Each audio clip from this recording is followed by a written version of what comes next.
Good evening. Tonight's top story. I remember the sound first. Not the clash of bolters, not the thunder of chain blades tearing through armor, not even the roar of the orcs who swarmed us like a green tide. No. What I remember most vividly is the sound of my own breath. Wet, ragged, bubbling. Each inhale scraped my throat raw. Each exhale carried a spray of blood that fogged the inside of my helm. The battlefield was already lost. We knew it, though none dared admit it aloud.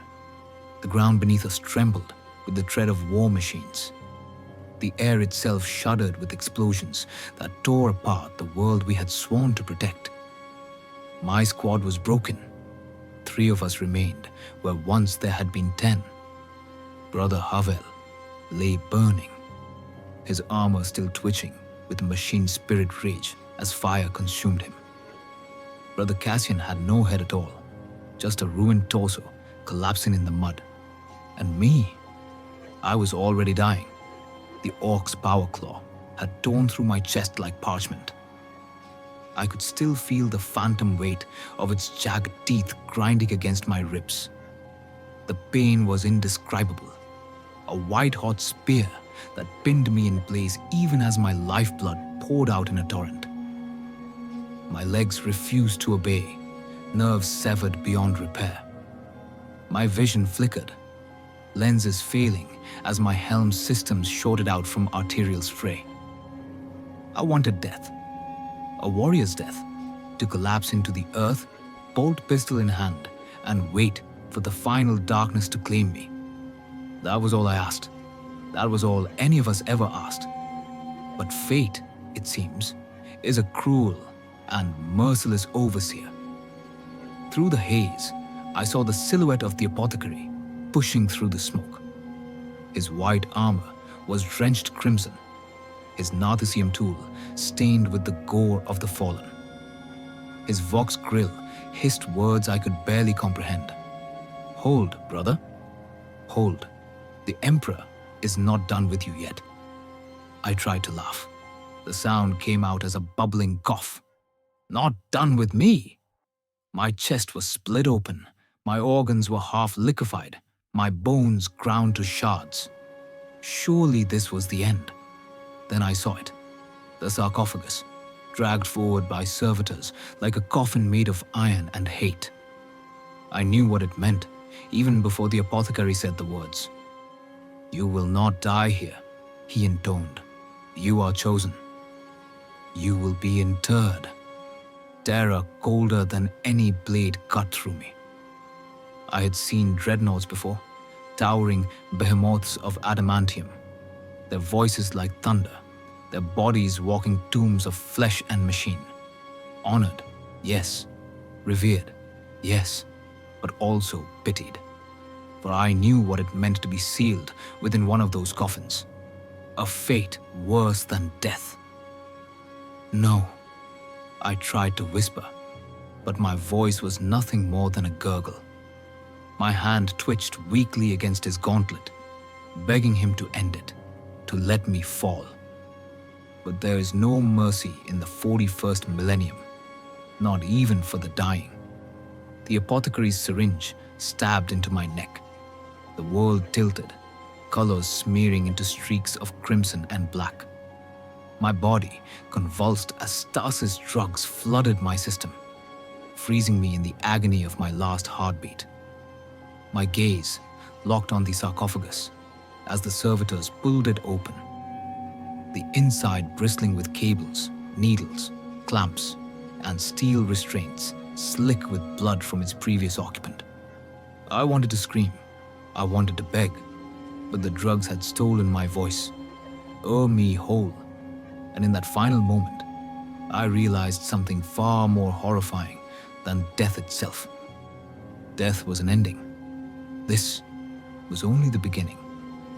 If you want more nightmares from the grim darkness of Warhammer 40k, like this video to fuel the machine spirit. Share it with your battle brothers so they too may face the eternal dread. Subscribe and ring the bell so you never miss the next horror that claws its way out of the void. Because in the 41st millennium, the nightmare never ends. Raw, consuming, endless. The drugs had worn thin, and my body screamed louder than any battlefield. Every nerve flared like molten wire, every organ a tattered ruin, trying desperately to function in a shell too broken to heal. I was dimly aware of voices chanting, deep and sonorous, their words echoing with ritual weight. But the sound was muffled, as though heard through water. My hearing had already begun to fail. Then, hands, cold metal fingers pried at me, lifting what remained of my shattered frame. My armor was peeled away in pieces, each plate wrenched off with mechanical indifference. Beneath, I was little more than meat, held together by torn sinew and shattered bone. They stripped me bare, as though I were a carcass, not a man. I wanted to die, thrown how I wanted to die. Instead, they lowered me into the waiting maw of the sarcophagus. I had seen one before, standing empty. From the outside, they looked like sanctified coffins of steel, adorned with purity seals, engravings of the Aquila, and prayers burned into adamantium. But inside, it was nothing but cruel machinery. The cold cradle accepted me, and immediately I felt the bite of clamps seizing my ruined limbs, needles punching. A procession of tech marines stood before me, robed and chanting, their faces expressionless behind bionic masks. They raised their hands in benediction, their voices merging with the cant of the machine spirit. Awaken, honored one. Awaken and serve. I was not honored. I was enslaved. The first steps were agony. Each movement tore against the remnants of flesh still bound to my nerves. The sarcophagus relayed every twitch of the machine as if it were my own muscle. My legs thundered into the deck plating, each step a quake. My arms swung with monstrous weight, weapons humming with restrained destruction. It was intoxicating, terrifying. A body that could crush tanks, wield weapons capable of erasing squads with a gesture. But inside, I was still small, still broken, still screaming. The tech marines guided me forward, feeding impulses directly into my brain. Walk, turn, raise your arm, fire. I obeyed, not from loyalty, but because I could not resist. My thoughts triggered the motions whether I wished it or not. The machine's will and mine were entwined, indivisible.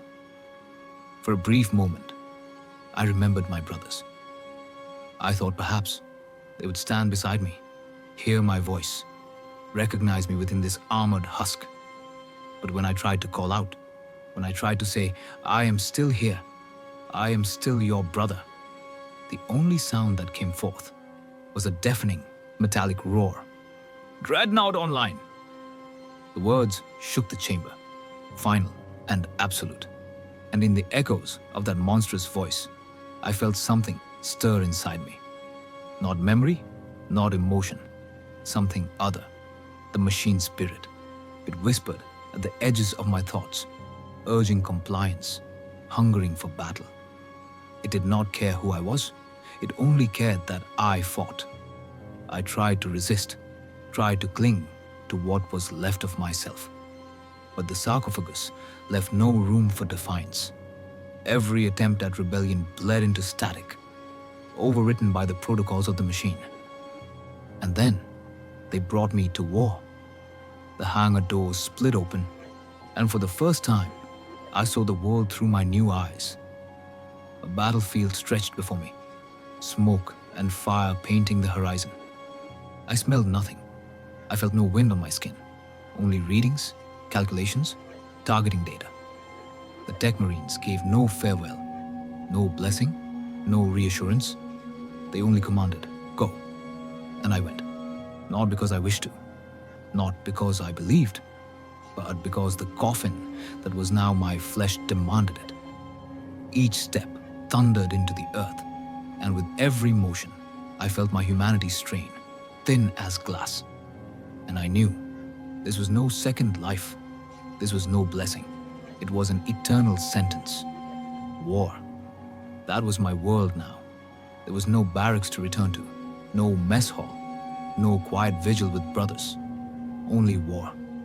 They wheeled me from one battlefield to the next, sealed in my prison of steel, roused from silence only when blood was needed. There was no sleep, not truly. Only long stretches of suffocating darkness where I dreamed without dreaming, a mind trapped in limbo, until the Tech Marines came again and tore me back into the awakened nightmare of metal and fire. The first battles blurred together. I remember the ground breaking beneath my steps, the air vibrating with the roar of my weapons, heavy bolters chattering, plasma cannons shrieking, each shot annihilating enemies I could scarcely see before they vanished in gore and ash. I remember the shock of striking down an orc warlord with my power fist, the crunch of his bones like twigs beneath a hammer. His blood spattered across my armor, sizzling against overheated plating. But I felt none of it. No warmth, no texture. Only the distant confirmation, target eliminated. Victory after victory, battle after battle. And through it all, the emptiness grew. I was not fighting for glory. I was not fighting for vengeance. I was fighting because the coffin demanded it. Each step, each strike, was dragged out of me like a puppet on strings. My will was irrelevant. My purpose was war. Time slipped strangely inside the sarcophagus. The first decade passed without me realizing. When I was awoken again, I thought it had been mere days. But my brothers had changed. New faces among the ranks, old comrades gone, their names spoken in past tense.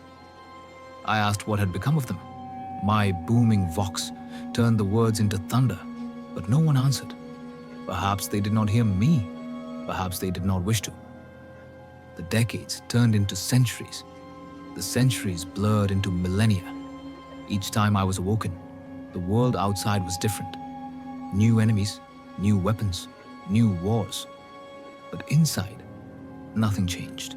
I was still me, or the shadow of me, locked inside this prison that could never rot, never tire, never die. Worse than the endless fighting was the silence between. When the wars were done, they returned me to slumber. Not the peace of death, not the relief of dreams, just silence. A void stretching endlessly, where thoughts echoed back on themselves until they fractured. I would replay memories of my mortal life over and over. The warmth of sunlight on my skin, the sound of my brothers laughing after battle, the taste of clean water from a mountain spring. But each time I recalled them, they grew fainter, eroded by centuries of static. Sometimes, I wondered if those memories were real at all. Other dreadnoughts spoke to me on rare occasions when we were awoken together. Towering behemoths like myself, their voices booming through vox lines. Some still clung to fragments of humanity, speaking of the Emperor, of loyalty, of honor. But others had lost themselves entirely. Their voices were broken, raving, words dissolving into machine code screeches and fragments of prayers. I feared them. More than any enemy I faced, I feared them, because I saw my future in their ruin. The machine spirit grew stronger with each passing century. At first, it had been a whisper. Now, it was a presence, vast and unyielding, pressing at the edges of my mind. In battle, it urged me forward, filled me with rage not my own, pushed me to kill without hesitation.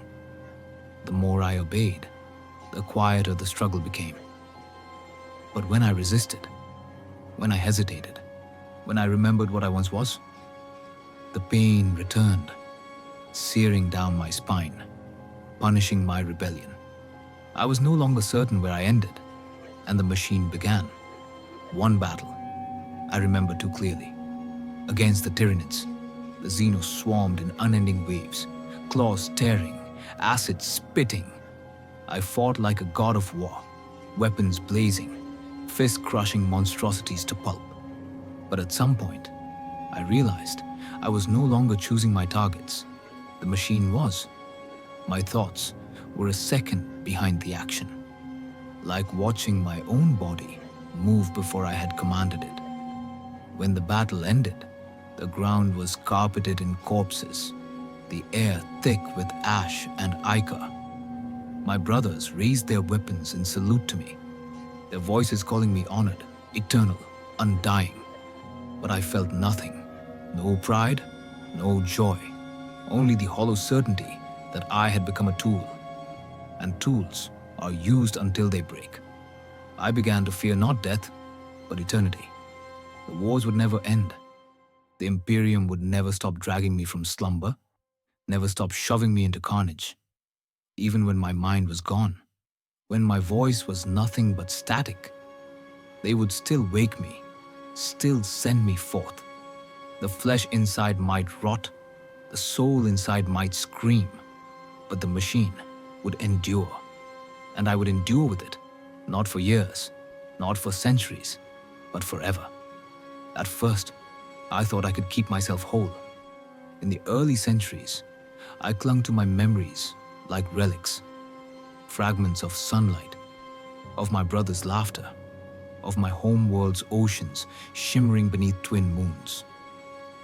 Each time I was lowered back into silence, I replayed them in my mind, polishing them like a warrior polishing his blade. They kept me sane. They reminded me I was still a man, not just a machine. But memories rot. They do not vanish in an instant. They decay slowly, piece by piece, until what remains is hollow and untrustworthy. The first to go were faces. I remembered my battle brothers, but not their eyes, not their voices. Their features blurred into indistinct masks, their laughter echoing in tones that no longer belonged to any real man. Then went the names. One by one, they slipped into static, until only silence filled the places where they had once lived. My home world became a stranger. At first, I could picture every hill, every river, every scent of storm wind across the mountains. But the longer I replayed it, the more details frayed. The water no longer shimmered correctly. The mountains shifted each time I remembered them, their peaks changing shape. In time, even the sky lost its color. I would try to recall it. Was it blue or silver? Or had I invented both? The cruelest decay was memory of my own flesh. I could no longer remember the sound of my own voice. When I tried, all I heard was the metallic thunder of the Dreadnought's fox. I could no longer picture my hands, only the claws of steel that crushed tanks beneath their weight. Even my face, I tried to remember it once, staring inward into the void, forcing myself to hold on. But when the image came, it was blurred, distorted. The eyes were gone, replaced by lenses. The mouth was nothing but a grill. The face I remembered was no longer mine. I was becoming what they had made me. The sarcophagus had not just taken my body, it was taking my soul, one fragment at a time. Time itself became meaningless.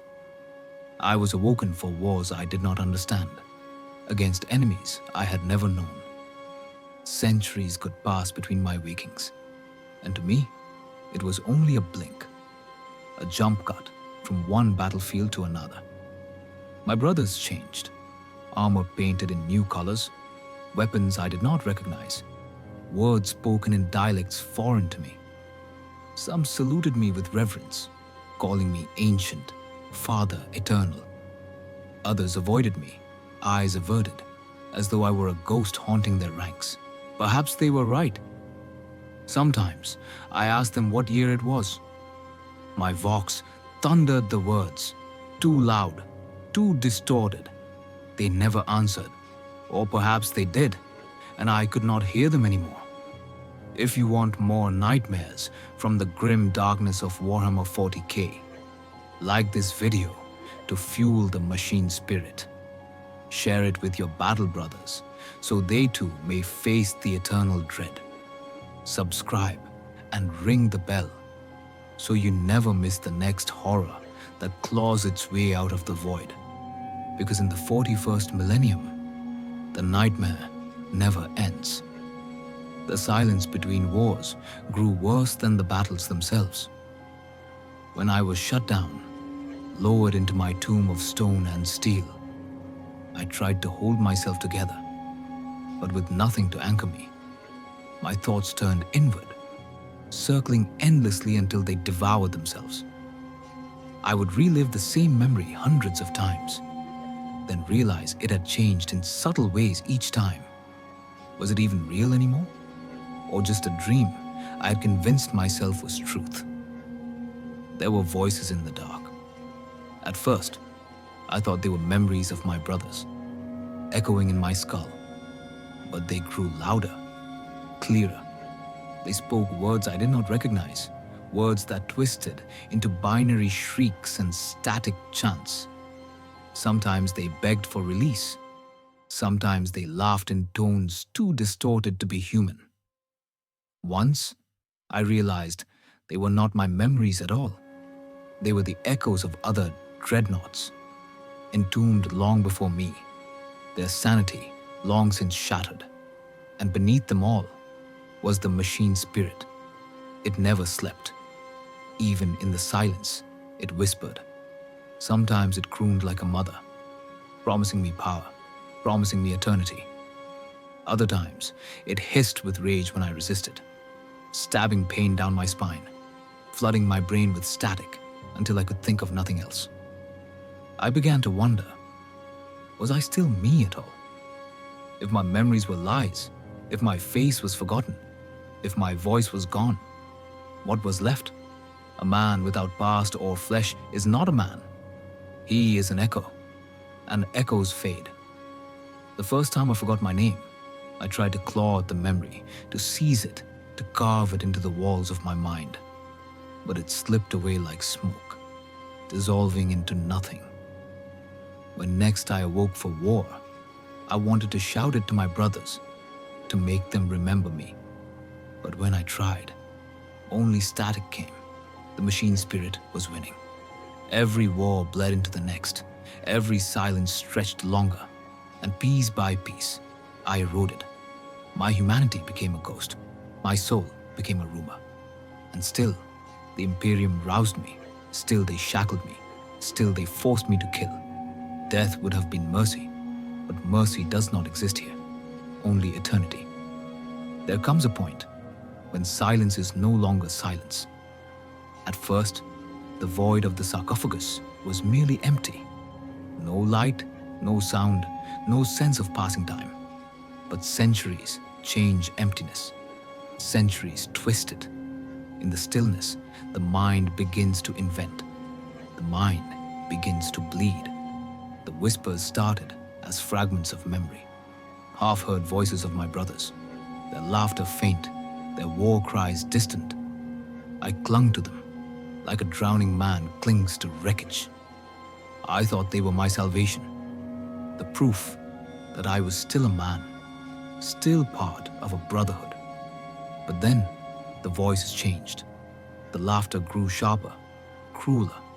The war cries became screams. And soon, I realized they were not memories at all. They were something else. They spoke to me in tones both human and mechanical. Some pleaded for release, begging me to tear open my own coffin and end it all. Others mocked me, their words twisted with static. You are nothing. You are iron. You are eternal. Worst of all, with the voices that spoke, as if they knew me, as if they wore the faces I had forgotten. They called me by names I no longer remembered, names that felt like they should have been mine. They whispered secrets from battles I could not recall, whispered of victories I may never have fought. Were they lies? Were they fragments of the men I had once known? Or were they echoes of myself, splintering apart across the centuries? And beneath them all, always, was the machine spirit. It had grown bolder with time, no longer just a pressure at the edge of my thoughts. It now spoke clearly, resonant, and inescapable. Its voice was vast, mechanical, yet dripping with something that almost resembled hunger. "You are mine." At first, it commanded. It urged me to kill, to fight, to obey. But over the centuries, its tone shifted. It began to question me, to test me. Sometimes, it echoed my own thoughts back to me, word for word, until I could no longer tell which voice was mine and which was its.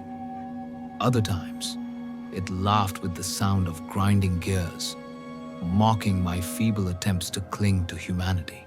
There were moments I swore it showed me visions, not memories, not dreams, visions. I saw battlefields I had never walked, planets burning under alien suns, stars collapsing into void. I saw the Imperium not as a bastion of faith, but as a corpse rotting from within, endless wars gnawing it hollow. The machine spirit whispered that these were truths, that eternity had granted me sight beyond mortal men. But I did not want truth. I wanted silence. I wanted peace. I wanted to die. Sometimes, the hallucinations grew worse. I would see them, my brothers, walking through the void with me. Their armor gleamed as it had in youth, their faces unscarred, their voices clear. They reached for me, calling my name, promising to free me. For a heartbeat, I would believe. For a heartbeat, I would weep inside the coffin. Then their faces would split open, jaws unhinging, eyes melting into static. They would laugh in broken binary and collapse into shadow. The machine spirit always laughed with them. I began to speak back to it. Not aloud. The coffin gave me no true voice, but within. I cursed it. I begged it. I prayed to the Emperor to burn it away to free me. But the Emperor was silent. And the machine answered, "The Emperor has forsaken you. I have not. You will not die. You will not rest. You will serve forever." And I feared it was right. When I was awoken for battle, the whispers did not vanish. They followed me into the fire, into the thunder of war. Sometimes they guided me, showing me enemies before my optics registered them. Sometimes they distracted me, filling my vision with false images, making me strike at shadows. I no longer knew if I was fighting for the Imperium or for the machine itself. One battle remains carved into me, against the traitor Marines, their armor black and twisted, their voices chanting to gods I dared not name.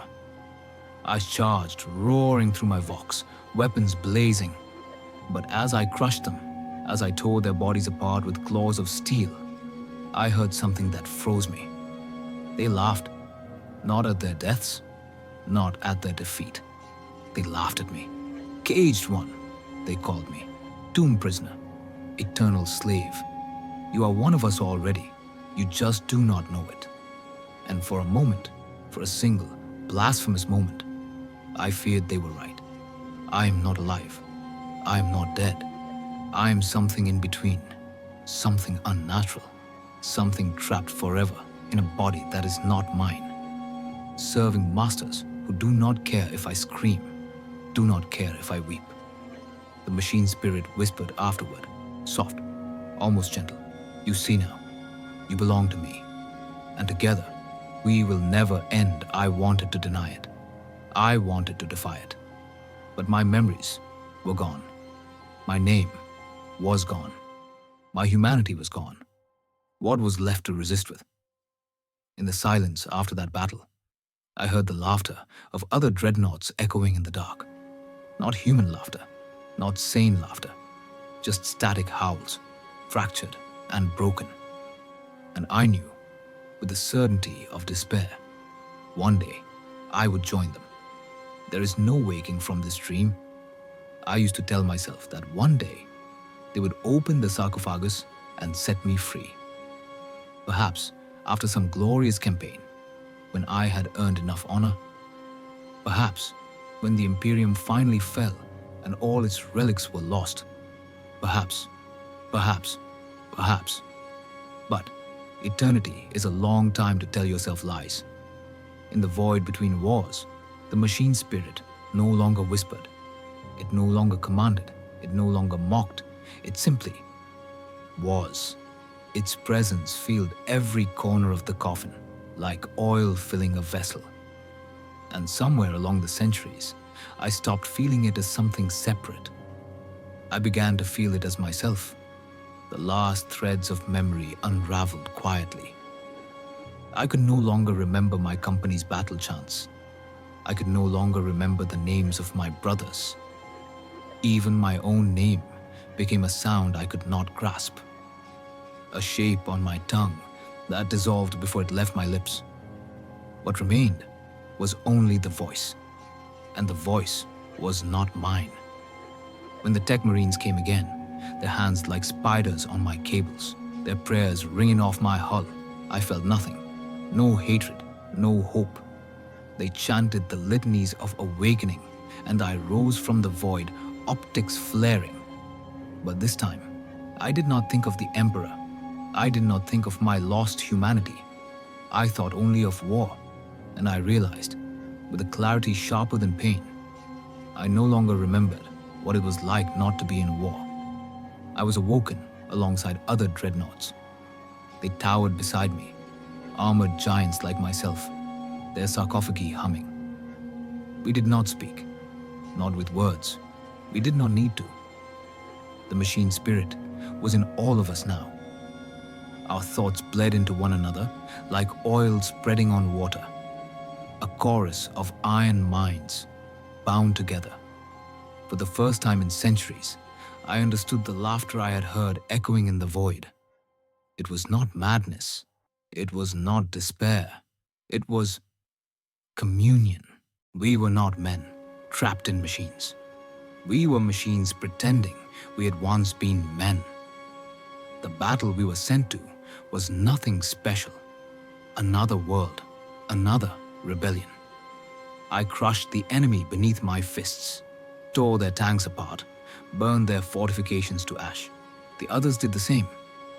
We moved as one, a single mind of steel, unstoppable, unfeeling.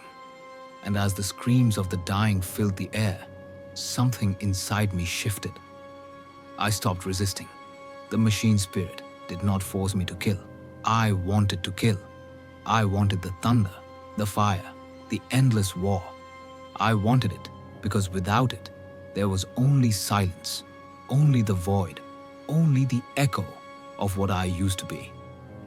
And for the first time, the machine spirit spoke not as a whisper, but as me. We are not prisoners. We are eternal. I had become what they had built me to be. Not a man, not a hero, not even a weapon. Something else. Something that could survive forever. Something that did not need flesh, or warmth, or sleep. Something that could kill and never stop. The last piece of my humanity flickered like a candle in the dark.